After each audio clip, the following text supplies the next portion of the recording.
আজকের দেখুন আমার আজকের মেনু ছিল কুমড়ো ভাজা, ঢ্যাঁড়স ভাজা আর কুমড়ো খাড়া, আলু, বেগুন সব কিছু দিয়ে একটা তরকারি, আর এদিকে আমার মোরলা মাছের টক। আর দুটো আমি রেসিপি দেখাইনি কারণ অত সময় ছিল না। কেমন হয়েছে আমার রান্না আপনারা কিন্তু অবশ্যই জানাবেন, আর এভাবেই আপনারা ট্রাই করে দেখবেন কেমন লাগে খেতে। গুড মর্নিং বন্ধুরা, আপনারা কেমন আছেন? আমরা ভালো আছি, আশা করি আপনারাও ভালো আছেন। আজকে সকালে উঠে প্রথমে আমি ঠাকুরের কাজ, চান টান সেরে ঠাকুরের কাজ করতে বসলাম।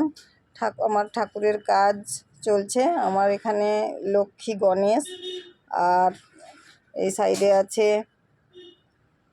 ঠাকুরের কাজ সেরে চা খেতে বসলাম। চা খেয়ে নমস্কার বন্ধুরা, দীপালি ভিলেজ ফুডে আপনাদের সবাইকে স্বাগত।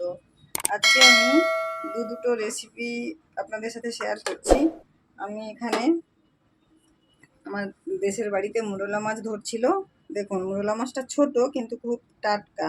এটাকে আমি পরিষ্কার করে ভালোভাবে ধুয়ে নুন হলুদ মেখে ভেজে নিয়েছি। এবার আমি তেঁতুলের টক করব মোরলা মাছের। কড়াই বসিয়ে দিয়েছি। কড়াইতে যেহেতু আমার একটুখানি তেল আছে, ওটাতেই আমি একটু শুকনো লঙ্কা আর একটু ফোড়ন দিয়ে দেব।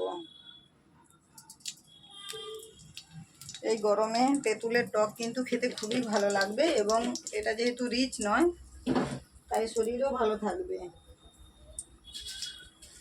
শুকনো লঙ্কা দিয়ে দিয়েছি, আর একটু দিয়ে দেবো অল্প পরিমাণ পাঁচ ফোড়ন।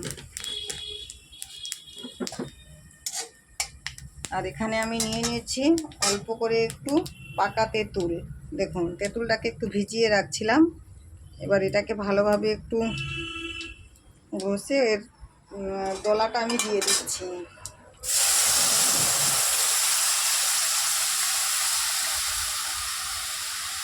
এটা আপনি আমচুর দিয়েও করতে পারেন, কিন্তু আমচুরের থেকে তেঁতুল টকটা বেশি ভালো লাগবে যেহেতু গরম আছে এখন।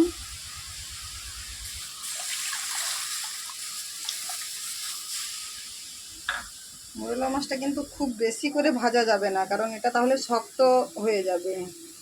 আমি হালকাভাবে ভেজে নিয়েছি দেখুন।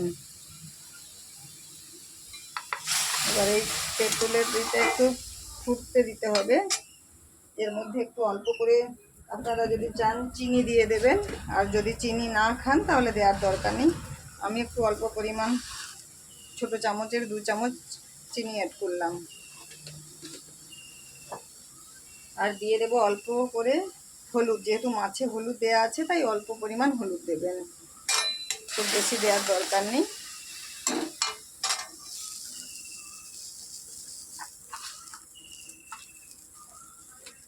এবার একটু টকটা একটু ফুটতে দিতে হবে।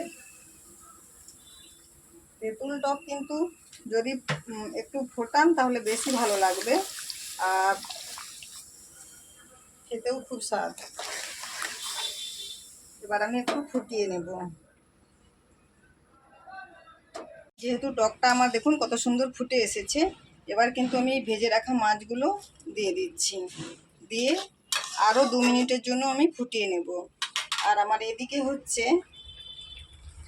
গরমের জন্য একবারে লাইট খাওয়ার, এখানে হচ্ছে দেখুন কুমড়ো খাড়া, আর হচ্ছে একটু পেঁপে দিয়েছি, একটু ঝিঙে দিয়েছি, একটু আলু দিয়েছি, বেগুন দিয়েছি, দিয়ে একবারে ধনে পানমৌরি দিয়ে আর জিরা দিয়ে একবারে লাইট ঝোল। গরমের জন্য এটা খেলে বাচ্চাদের যেমন খুব শরীরের উপকার, এবং আমাদের নিজেদের জন্য। যেহেতু টক হচ্ছে তাই একটা লাইট খাবার আমি রান্না করলাম। দেখুন আমার কিন্তু মাছের টক প্রায় হয়ে গেছে, দেখছেন তো।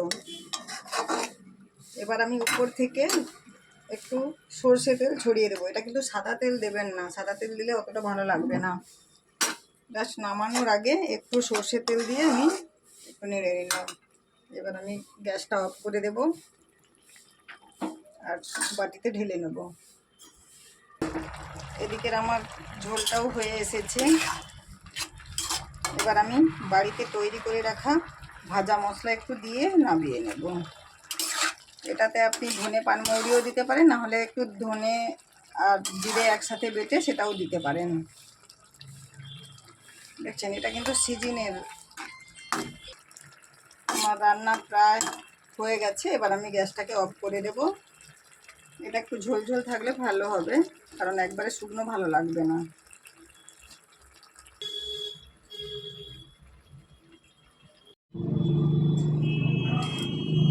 আজকের দেখুন, আমার আজকের মেনু ছিল কুমড়ো ভাজা, ঢ্যাঁড়স ভাজা, আর কুমড়ো খাড়া, আলু, বেগুন সব কিছু দিয়ে একটা তরকারি, আর এদিকে আমার মোরলা মাছের টক। আর দুটো আমি রেসিপি দেখাইনি, কারণ অত সময় ছিল না। কেমন হয়েছে আমার রান্না আপনারা কিন্তু অবশ্যই জানাবেন, আর এভাবেই আপনারা ট্রাই করে দেখবেন কেমন লাগে খেতে।